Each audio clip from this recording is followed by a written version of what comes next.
주 예수 이름 높이며 다 찬양하여라. 금별 유관을 들여서 만유의 주 찬양. 금별 유관을 들여서 만유의 주 찬양. 주 예수 나만 고난을 너니 주게이라. 내 귀한 몸에 바쳐서 만유의 주 찬양. 내 귀한 몸에 바쳐서 만유의 주 찬양.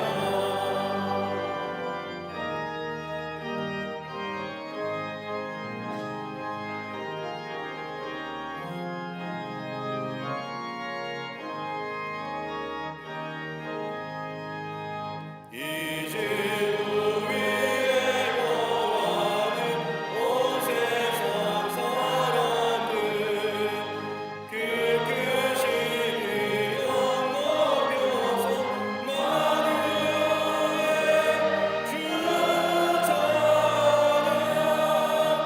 그 크신 이름 높여서 만유의 주 찬양. 주 믿는 성도와 함께 주 앞에 엎드려 의류한 노래 불러서 만유의 주 찬양. 의류한 노래 불러서 만유의 주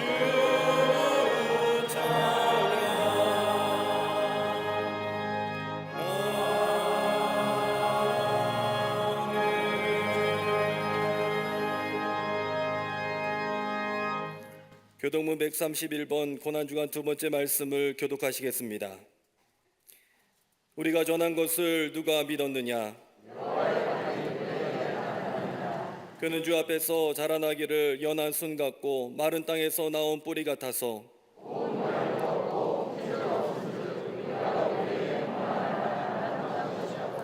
그는 멸시를 받아 사람들에게 버림받았으며 그는 실로 우리의 질고를 지고 우리의 슬픔을 당하였거늘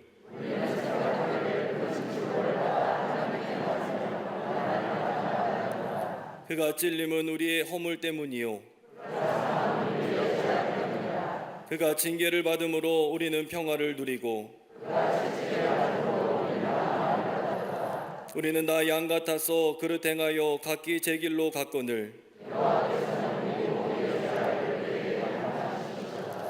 아멘.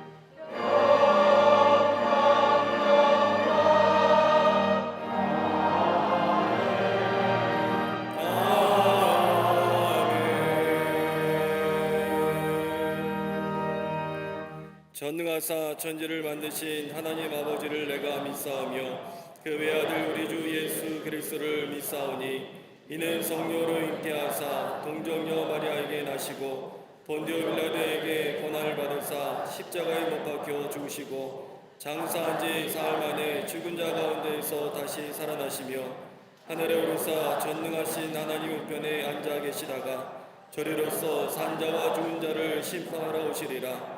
성령을 믿사오며 거룩한 공예와 성도가 서로 교통하는 것과 죄를 사하여 주시는 것과 몸이 다시 사는 것과 영원히 사는 것을 믿사옵나이다. 아멘.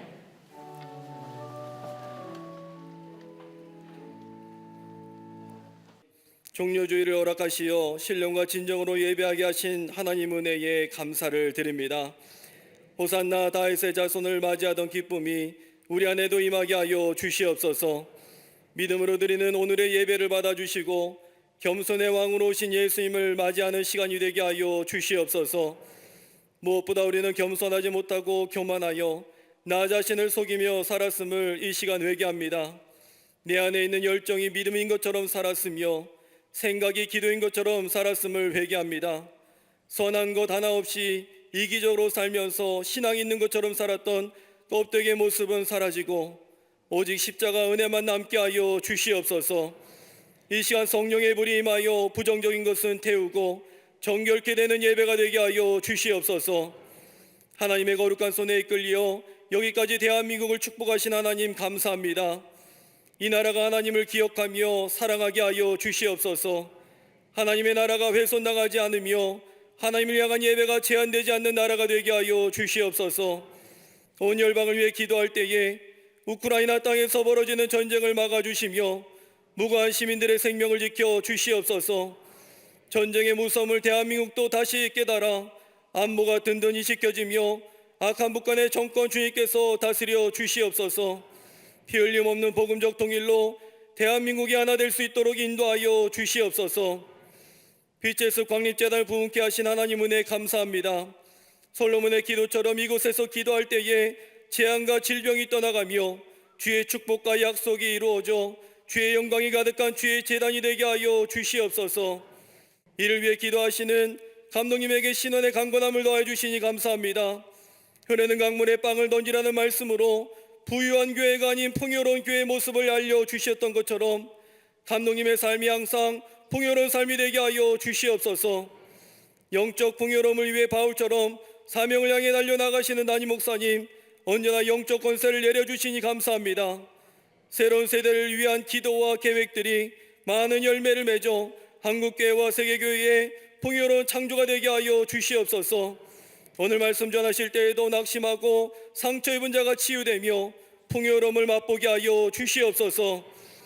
이 시간 방송과 온라인을 통해 예배하는 모든 이들과 근무대와 병원에서 해외에서 예배하고 있는 이들의 예배도 기뻐 받아주시며 은혜 내려 주시옵소서. 우리를 구원하신 우리 주 예수 그리스도의 이름으로 기도드려옵나이다. 아멘.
때가 제6시쯤 되어 해가 빛을 잃고 온 땅에 어둠이 임하여 제9시까지 계속하며 성소의 휘장이 한가운데가 찢어지더라.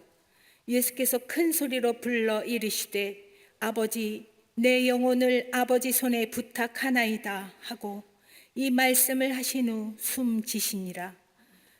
백부장이 그 된 일을 보고 하나님께 영광을 돌려 이르되 이 사람은 정령 의인이었도다 하고, 이를 구경하러 모인 무리도 그 된 일을 보고 다 가슴을 치며 돌아가고, 예수를 아는 자들과 갈릴리로부터 따라온 여자들도 다 멀리 서서 이 일을 보니라. 아멘.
갈릴리 성가대와 오케스트라의 귀한 찬양에 감사합니다.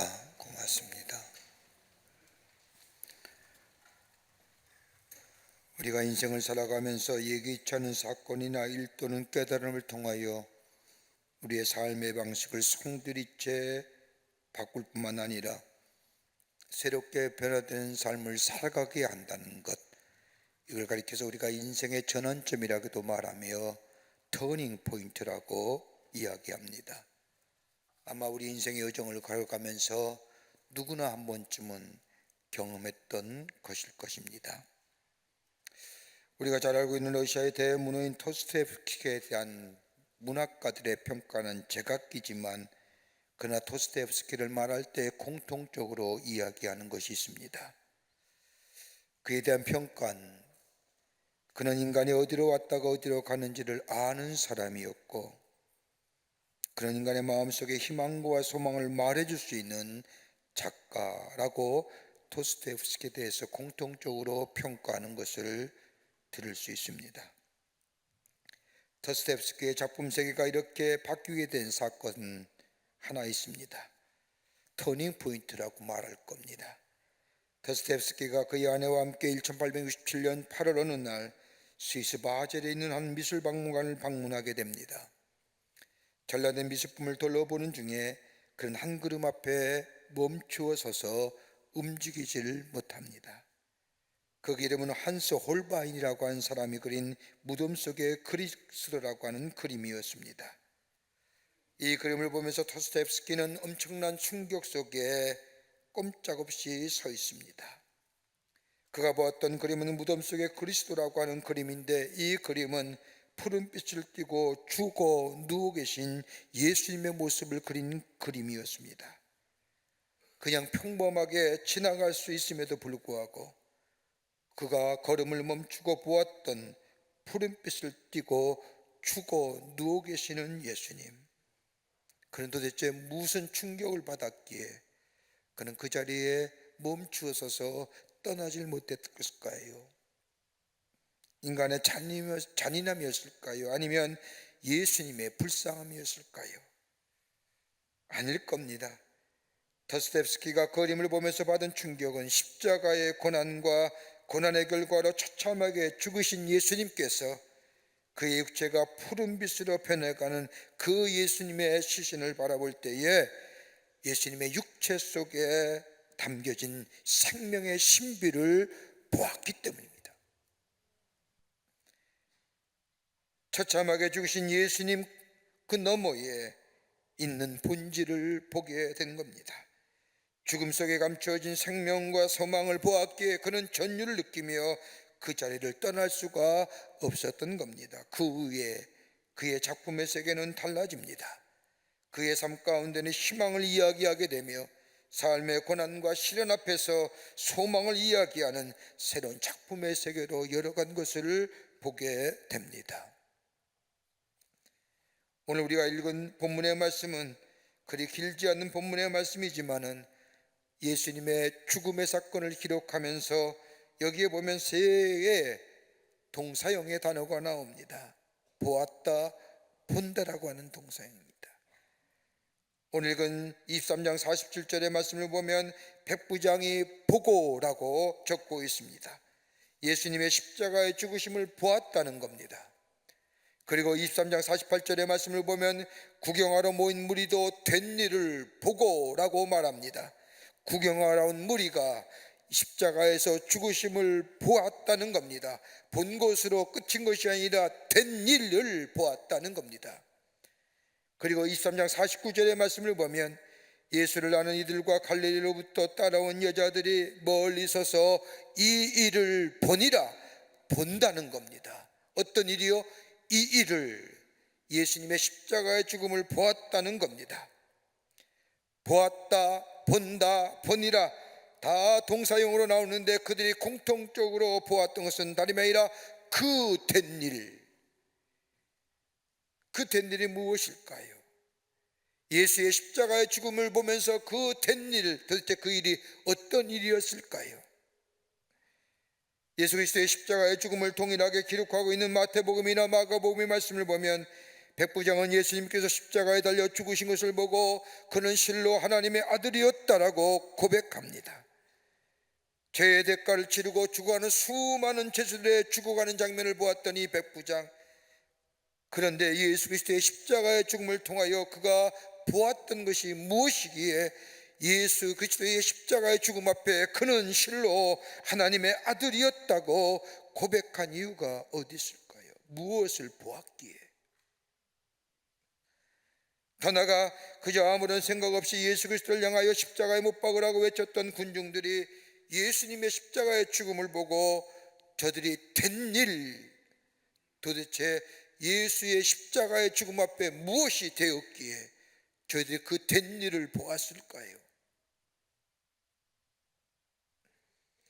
예수님의 말씀을 듣고 감격할 뿐만 아니라 예수님을 따라왔던 갈릴리에 온 사람들과 여인들, 예수님의 십자가의 죽으심을 보면서 보니라, 예수의 십자가의 죽음을 보았다는 겁니다. 그런데 그들이 본 것이 무엇이었을까요?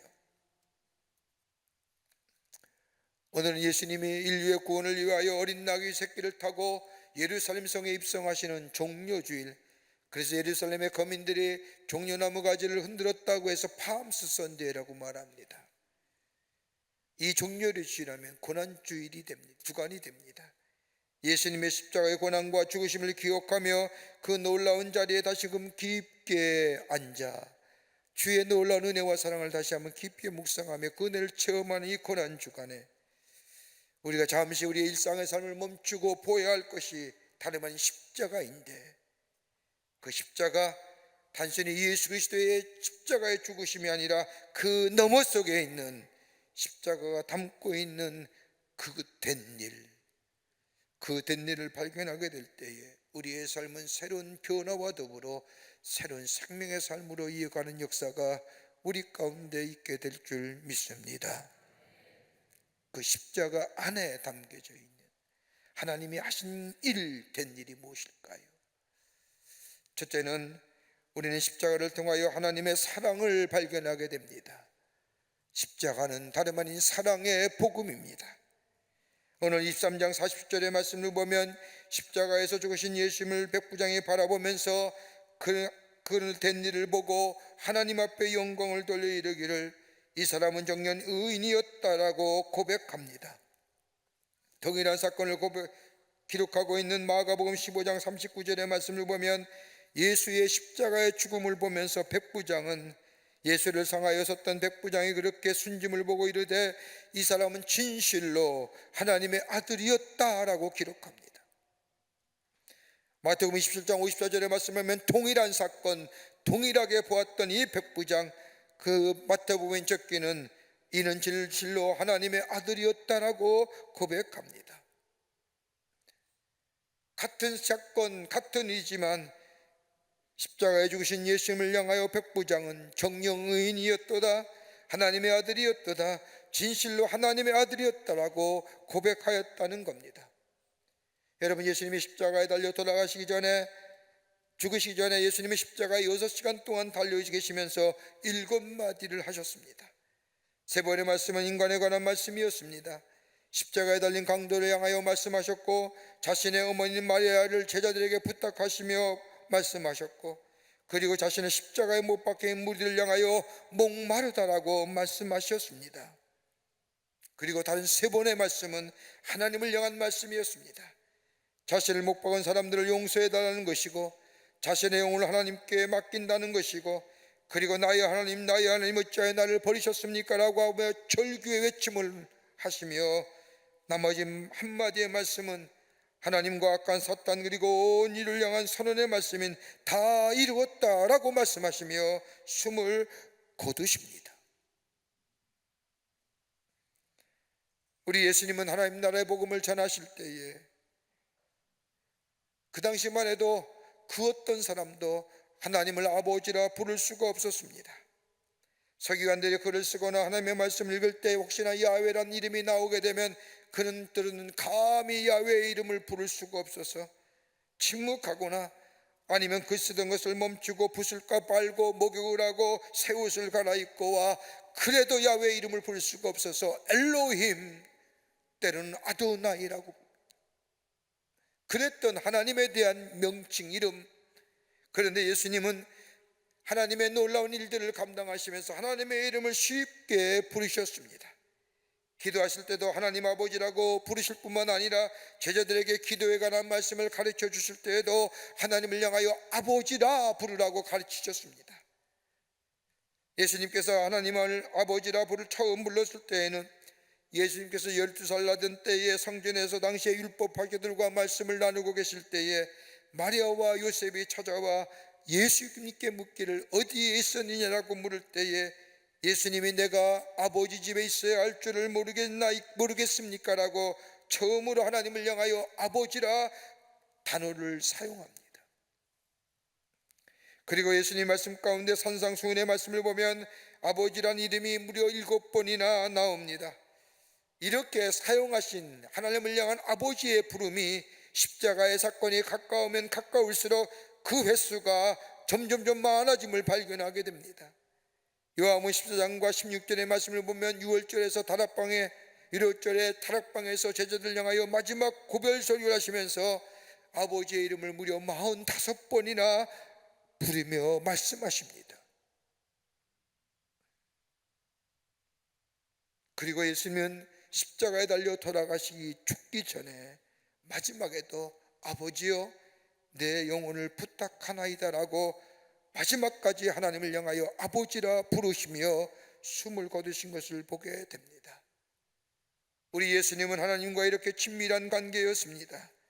이런 친밀한 관계를 가진 하나님께 십자가에서 마지막 부르짖는 하나님의 이름, 나의 하나님 나의 하나님 어찌하여 나를 버리셨나이까, 나의 아버지 어찌하여 나를 버리셨나이까 라고 하는 이 부르짖음에, 아버지의 부르짖음에 우리 하나님은 침묵하십니다.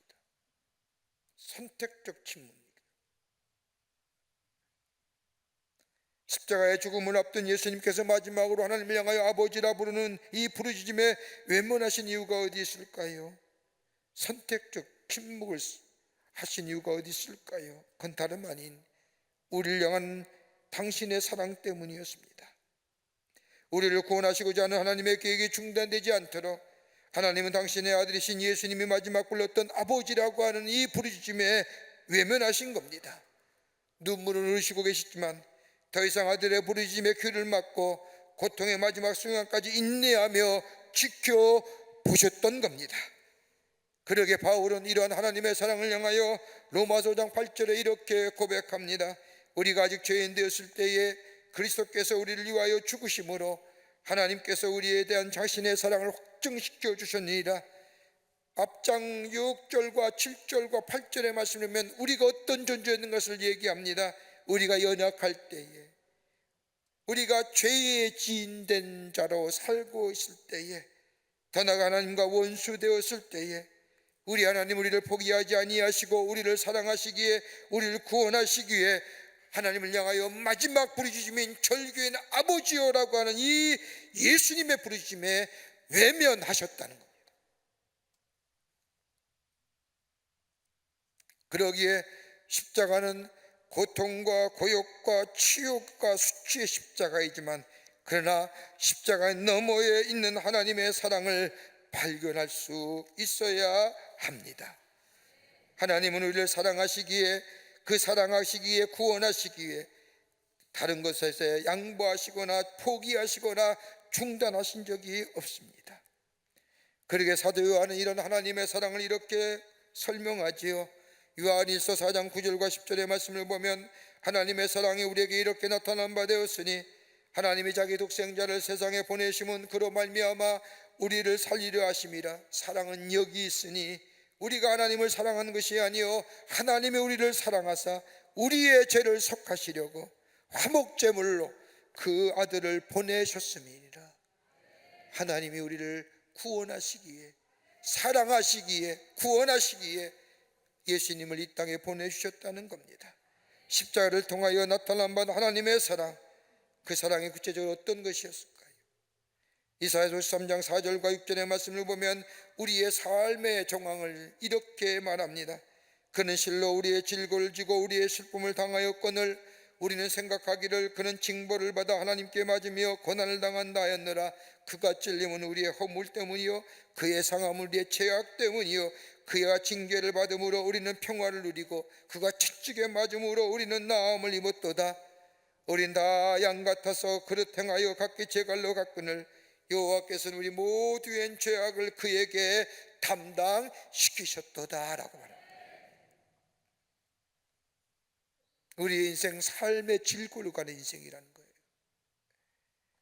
인생의 짐을 어디다 풀어넣어야 될지 알지 못한 양같이 방황하는 인생, 슬픔과 괴로움이 가시지 않는 인생, 사실을 제대로 파악하지 못하는 오해와 무지 속에 우리의 선택과 결단이 잘못되어 그 선택과 결단을 통하여 실패할 수밖에 없는 우리들, 맞고 고난당할 수밖에 없는, 그래서 삶의 징벌을 짊어지고 살아가는 우리들, 찔릴 수밖에 없고 채찍에 맞을 수밖에 없고 평화를 잃어버릴 수밖에 없고 질병 가운데 병들어 죽음의 길을 향하여 치닫는 우리들의 삶들, 그릇 행하여 각기 자기가 옳다고 여기는 그 길, 멸망의 길인지도 모르고 걸어가는 우리의 존재였는데, 하나님이 그럼에도 불구하고 우리를 사랑하셔서 그 사랑이 우리에게 나타나봐야 된 그것이 바로 십자가의 사랑이라는 겁니다. 십자가를 볼 때에 우리를 사랑하시는 하나님의 사랑을 볼 줄 알아야 됩니다. 이 사랑은 그 어떤 말로 이 놀라운 하나님의 사랑을 표현할 길이 없습니다. 그래서 바울은 이것을 뭐라고 얘기하느냐, 무스테리오, 비밀이라고 얘기합니다. 이것도 모자라서 바울은 은혜, 은총이라고 얘기합니다. 그러기에 요한복음 3장 16절의 말씀을 보면 하나님이 세상을 이처럼 사랑하사 독생자를 주셨다고 말씀하십니다. 사랑, 그 사랑의 대상이 바로 나라는 겁니다. 나를 위하여 예수님을 보내주셨다는 겁니다. 그러기에 사랑은 능력입니다. 나를 구원한 능력이 그 속에 담겨져 있습니다. 사랑은 소망입니다. 사랑은 회복케 하시며 사랑은 그 자체가 감동입니다. 그러기에 십자가를 볼 때마다 나를 향한 하나님의 사랑을 볼 줄 아는, 그것을 보며 그 눈이 띄어지게 될 때에 우리는 하나님의 놀라운 은혜 안에서 새로운 능력과 소망 가운데 회복의 역사를 경험하는 하나님의 복된 백성의 삶으로 살아가게 될 줄 믿습니다. 두 번째는 용서의 복음입니다. 십자가는 하나님의 용서가 나타나는 겁니다. 누가복음 23장 48절의 말씀을 보면 이를 구경하러 온 무리도 된 일을 보고 다 가슴을 치고 돌아갔더라. 십자가에 죽으신 예수님을 보고 구경하러 온 무인들이 이 예수님의 죽으심을 보고 가슴을 치고 돌아갔다는 겁니다. 아마도 저들은 예수님께서 예루살렘 성에 입성하실 때에 호산나 다윗의 자손이여 우리를 구원하소서라고 외쳤던 사람일 겁니다. 예수님을 향하여 구원해달라고 요청했던 사람들, 그뿐 아니라 예수님께서 빌라도 앞에서 재판을 받으실 때에 빌라도가 예수님을 향하여 이 사람에게서 아무런 죄를 찾지 못하였느라고 애매하며 풀어주려고 할 때에 아니요, 예수님을 십자가에 못 박으시라고 외쳤던 저 사람들. 그런데 저들이 십자가에 주신 예수님을 보면서 가슴을 치고 돌아갔다는 겁니다. 왜요? 여러분, 죄는 저주와 무서움 그 자체입니다. 죄가 얼마나 무서운가를 십자가를 바라볼 때마다 발견하게 됩니다. 여러분, 우리들 사람을 바라볼 때에 다양한 관점으로 사람을 바라보며 평가하지 않습니까? 얼마나 잘생겼느냐, 얼마나 많이 배웠느냐, 얼마나 많이 가졌느냐, 얼마나 옷을 잘 입었느냐. 여러분, 인간이 사람을 보는 관점이 다 다릅니다. 그런데 하나님은 우리를 보는 것이, 우리를 향하여 단적으로 우리를 얘기하는 것이 있습니다. 죄와 허물로 죽은 자. 이게 우리들의 모습입니다. 여러분, 반드시 하지 말아야 할 것을 하는 것, 이거 죄입니다. 반드시 해야 할 일에 대하여 회피하는 것, 이거 허물입니다. 하지 말아야 할 일을 하는 이 죄로, 반드시 해야 할 일을 회피하는 이 허물로 이미 죽어야 할 존재가 우리들이라는 겁니다. 살아있는 것처럼 보이지만 죄와 허물로 이미 죽은 존재가 우리라는 겁니다. 예수님의 십자가의 죽음을 바라보면서 이 죄가 얼마나 크고 얼마나 비극이며 얼마나 무서운가를 발견할 수 있어야 됩니다. 죄는 하나님의, 우리의 창조자신 하나님을 떠나 우리가 있어야 할 순종의 자리를 덮어버리고 우리가 해야 할 일, 하나님께 영광을 돌리는 일임에도 불구하고 그것을 쳐버리고 우리의 뜻대로 우리의 마음대로 하나님의 상관없이 살았던 우리의 삶의 결과가 죄라는 겁니다. 죄는 단절을 가져옵니다. 그 첫 번째 단절은 하나님과의 단절입니다. 여러분, 관계성이 끊어짐을 말합니다. 하나님과의 단절, 관계가 끊어지니 다른 사람과의 관계가 끊어지고 더 나아가 나 자신과의 관계가 끊어집니다. 여러분 생각해 보십시오. 하나님과의 관계는 모든 것의 공급원이 됩니다. 그런데 하나님과의 관계가 끊어지니 믿음이 끊어지고 사랑이 끊어지고 소망의 공급원이 끊어지고 이 땅을 살아가면서 내게 힘이 되고 능력이 됐던 하나님과의 관계가 단절되니 이 공급원이 끊어지니 우리 안에 갈증과 부족함과 갈급함이 있는 겁니다. 이거 채우기 위해서 향락으로 쾌락으로 이 갈급함을 채우려 버리지만 부족하지요.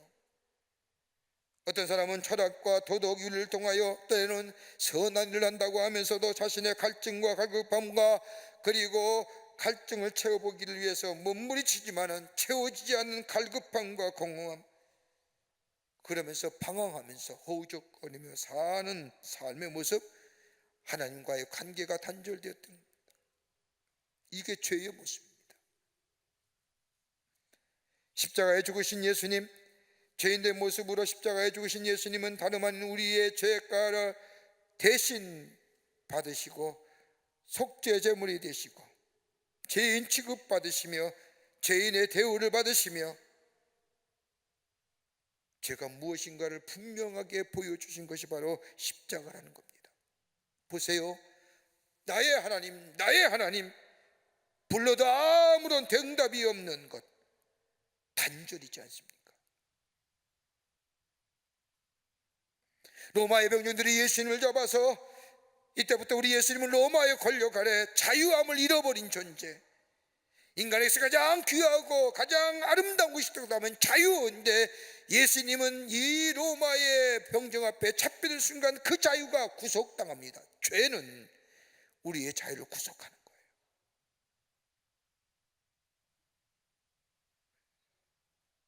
그리고 로마의 병정이 이리저리 끌려다니는 모습, 그리고 마지막에 십자가의 못바에 박혀 죽으시는, 다시 말하여 노예가 되는 모습.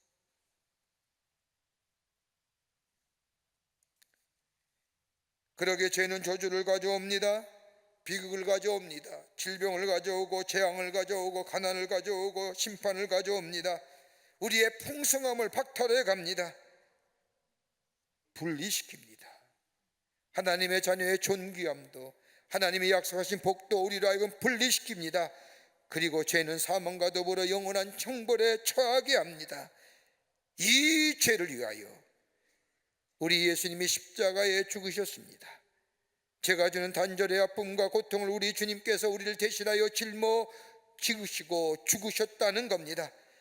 그러기에 이사야서 53장 5절과 6절의 말씀을 보면 그가 찔림은 우리의 허물 때문이요 그의 상함은 우리의 죄악 때문이라. 그가 징계를 받음으로 우리가 평안을 누리고 그가 채찍을 맞음으로 우리가 나음을 입었도다라고 얘기하는 거예요. 여러분 기억하세요. 우리 하나님은 죄를 다루시는 때에는 한치의 동정도 없으십니다. 우리 하나님은 죄를 다루실 때는 한치의 양보도 없습니다. 비참하리만큼 처절하리만큼 우리 하나님은 죄를 다루십니다. 긍휼도 그 어떤 자비도 없이 우리 예수님이 우리의 죄를 대신하여 십자가에 달려 그 고난과 고통을 당하신 것처럼 죄의 대가를 치르시는 것처럼 십자가는 하나님의 준엄한 심판이요 그 심판 속에 예수님이 내 죄를 위하여 십자가에 달려 죽으심으로 우리에게 뭐요? 용서의 은총이, 그래서 십자가는 용서의 복음이요, 용서의 십자가요. 십자가를 바라볼 때마다 우리의 죄를 사하시고 용서하시는 우리 주님을 만나야 할 것입니다. 끝으로 십자가는 화목의 복음입니다. 화목해 하시는 복음이라는 겁니다. 23장 49절의 말씀을 보면 예수를 아는 이들과 갈릴리로부터 따라온 여자들도 멀리 서서 이 일을 본 일이라고 기록합니다. 동일한 사건을 기록한 마태복음의 말씀을 보면 예수를 아는 이들과 갈릴리로부터 따라온 여자들에 대한 기록이 나오지만 그 다음에 56절의 말씀을 보면 27장 56절에 마태복음의 말씀을 보면 여인들의 이름이 구체적으로 기록되고 있습니다. 마태복음 27장 56절의 말씀을 보면 그 중에는 막달라 마리아와 또 야고보와 요셉의 어머니 마리아와 또 세베대의 아들들의 어머니도 있더라. 여러분, 유대의 여인들이 가장 많이 쓰는 이름이 있다고 한다면 마리아입니다. 저 유대 지역에 유대 사람이 사는 동네에요, 마리아라고 외치면 많은 사람들이 뒤돌아볼 겁니다. 어느 마리아가 어느 말인지 알 수 없으니까 그 마리아가 태어난 지병을 앞에 붙여 그 이름을 불렀습니다. 그런데 오늘 본문의 말씀을 보면 예수님의 죽으심을 목격한 막달라 마리아, 여러분 성경에 보면 그녀의 이름이 많이 나오지요. 예수님의 발에 향유를 붓고 자신의 머리털로 예수의 발을 씻은 마리아, 가늠하다 현장에 잡혀 죽을 뻔했는데 예수님이 나타나시어 그녀의 생명을 살려주시고 새롭게 하신 그 마리아, 귀신에 들어서 고생하다 예수님을 만나 고침을 받은 여인, 이 여인들이 예수님의 십자가의 죽으심을 보았다는 겁니다. 십자가를 통하여 죄가 사해질 뿐만 아니라 용서받을 뿐만 아니라 하나님의 자비와 긍휼의 길로 나아갈 수 있는 길이 열려짐을 저들이 보았다는 겁니다. 마태복음 27장 51절과 52절의 말씀을 보면 그 본일을 이렇게 성경은 기록합니다. 이에 성소 위장이 위로부터 아래까지 찢어져 돌이 되고 땅에 진동하며 바위가 터지고 무덤이 열리며 자던 성도들의 몸이 많이 일어나되, 다른 말로 말하면 예수님이 십자가에 달려 도구사가 죽으실 때에 저 성막에 있는 지성소와 성소를 가로막던 휘장이 아래서부터 위에서부터 아래로 찢어졌다는 겁니다. 여러분, 지성소는 선막 안에는 성소와 지성소가 나누는데 지성소는 1년에 한 번만 대제사장이 대속죄일에 들어갈 수 있는 곳이 지성소입니다. 죄에 대하여 정결하지 아니하면 들어갈 수가 없습니다. 아무리 대제사장이라도 정결하지 못하면 그 지성소에 들어가는 순간 죽고 맙니다. 그러기에 정결하고 깨끗한 자만이 지성소에 들어가 하나님 앞에 제사 드릴 수 있습니다. 그런데 예수님이 십자가 죽으실 때에 하나님의 존전의 휘장이 찢어지면서 대제사장만이 들어갈 수 있는 장소가 아니라 그 어느 누구도 하나님의 사랑을 경험하며 예수 그리스도의 십자가의 은혜를 경험하며 예수가 나의 죄를 위하여 십자가에 달려 돌아갔다는 사실, 용서의 놀라운 은총을 경험하는 자마다 그 성소에 들어가 하나님 앞에 산 제사, 내 자신이 하나님 앞에 제물로 드려지네요. 하나님 앞에 제사 드릴 수 있는 하나님 자녀, 하나님 나라의 백성의 놀라운 역사, 화목의 역사가 우리 가운데 이루어졌다는 겁니다. 죄와 저주에 의해서 단절된 관계, 회복의 놀라운 은혜가 바로 십자가에서 이루어졌다는 겁니다. 그러기에 십자가는 하나님과 우리를 화목케 하시는 역사이십니다. 화평의 관계를 만들어 줍니다. 여러분, 전본인의 천리 역정을 보면 한 순례자가 등에 무거운 짐을 지고 때로는 슬픔의 길을 걸어가고 절망의 길도 걸어가 좁은 문을 통과하는 순간 십자가의 언덕 위에 섰는데, 그 순간 지금까지 자신의 어깨를 짓눌렀던 짐보따리가 등에서 툭 떨어지더니 떼굴떼굴 굴러서 무덤 속으로 들어가 버리는 겁니다. 그때 첫 번째 천사가 나타나서 이 순례자에게 말하기를 당신의 죄가 사함을 받았습니다 라고 선포합니다. 십자가 밑에서 죄 사함을 받았다는 겁니다. 그 순간 순례자의 마음속에는 기쁨과 감격과 더불어 자유함이 밀려오기 시작을 합니다. 그때 두 번째 천사가 다가와 이 순례자에게 더러운 순례자의 옷을 벗기고 새로운 옷을 입혀줍니다. 옷은 신분을 얘기하죠. 죄인된 우리가 예수 그리스도의 십자가로 새로운 존재가 되었다는 겁니다. 새로운 신분의 사람이 된 겁니다. 그러자 세 번째 천사가 이 순례자에게 나타나서 순례자 이마에 인을 인칩니다. 인을 친다는 것은 이제 너는 하나님의 것이며 소유주가 달라졌다는 것을 말합니다. 이젠 하나님의 소유요 하나님의 백성이기에 하나님의 사람으로 살아야 한다는 것을 증표로 이 순례자 이마에 인을 쳐 주셨다는 겁니다. 그리고 순례자에게 마지막 천사가 나타나 단단히 봉인된 두루마리 하나를 건네줍니다. 건네주면서 천사가 말하기를 길을 가면서 이 두루마리를 자주 펼쳐보라고 말합니다. 이 두루마리는 새 예루살렘에 도착하기 전까지 필요할 것이라고 말합니다. 이 두루마리는 다름 아닌 하나님의 말씀입니다. 지금은 내 마음대로 내 생각대로 환경과 여건에 따라서만 이제부터는 하나님의 말씀을 붙들고 하나님께서 나에게 뭐라 말씀하시는지 그 말씀을 따라 사는 삶, 바로 이 십자가에 담겨진 복음 안에 사는 삶이요, 하나님의 백성이 살아가야 할 삶임을 존 보내는 철로 역정에서 우리에게 가르쳐 주고 있습니다. 십자가는 하나님의 사랑이 담겨져 있는 복음입니다. 십자가는 하나님의 용서가 담겨져 있는 복음입니다. 저 십자가는 하나님과 우리의 관계가 화목케 하여 우리가 하나님 앞에 드려지는 산제물 되어 주 앞에 제사 드리는 화목의 복음의 십자가입니다. 이 십자가 안에 담겨진 복음 붙잡고 그 안에 거하고, 그래서 우리 안에 새로운 하나님의 생명의 역사를 경험하며 새롭게 되는 새로운 존재로서의 저 어두운 세상에 빛을 비치며 살아가는 십자가의 용병, 십자가의 군병, 십자가의 용사되는 여러분과 저와 되시기를 주의 이름으로 축원합니다. 하나님 감사합니다. 저희를 주께서 사랑해 주셔서 하나님의 백성 삼으시며 또 그 하나님의 놀라운 사랑과 용서와 그리고 화평의 은총을 허락해 주심에 감사를 드립니다.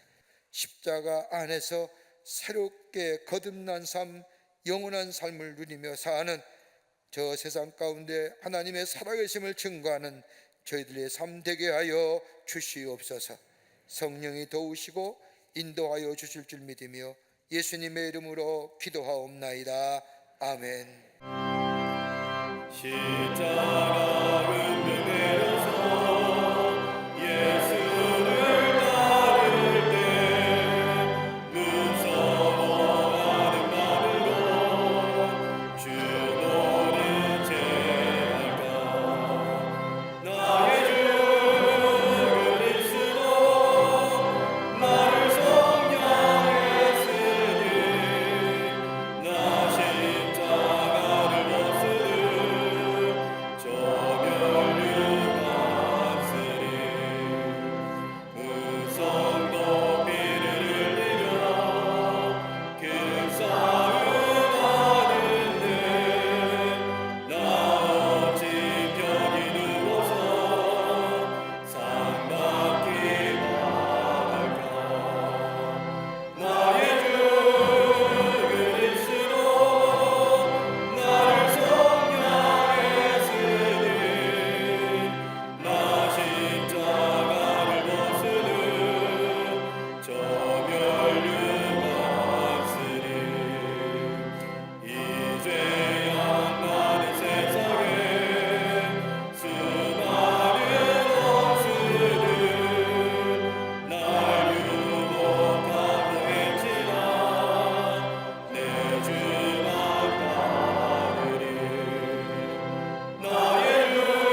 우리를 구원하시기 위해서 인간의 몸을 입으시고 이 땅에 오시고 우리의 죄를 대속하여 십자가에 달려 돌아가심으로 우리를 구원하시며 우리에게 영원한 생명을 허락해 주신 우리 구주 예수 그리스도의 크신 은혜와 하나밖에 없는 당신의 아들을 우리를 위하여 보내시어 대속제물로 삼으시며 우리를 얼마나 사랑하시는지 그 사랑을 보여주신 그 놀라우신 하나님의 사랑하심과 우리 안에 내재하시며 역사하시며 인도하시는 성령님의 놀라운 능력의 역사가 거룩한 주의 날 주의 전에 올라와 하나님 앞에 예배하며 주신 말씀 가슴에 품고 십자가의 복음 가지고 저 세상에 나가 하나님의 사람으로 승리하여 주를 높이는 자로 살기로 결단하고 성전에 물러서는 당신의 거룩한 백성들과 영상을 통하 이 예배에 참여한 모든 이들 위해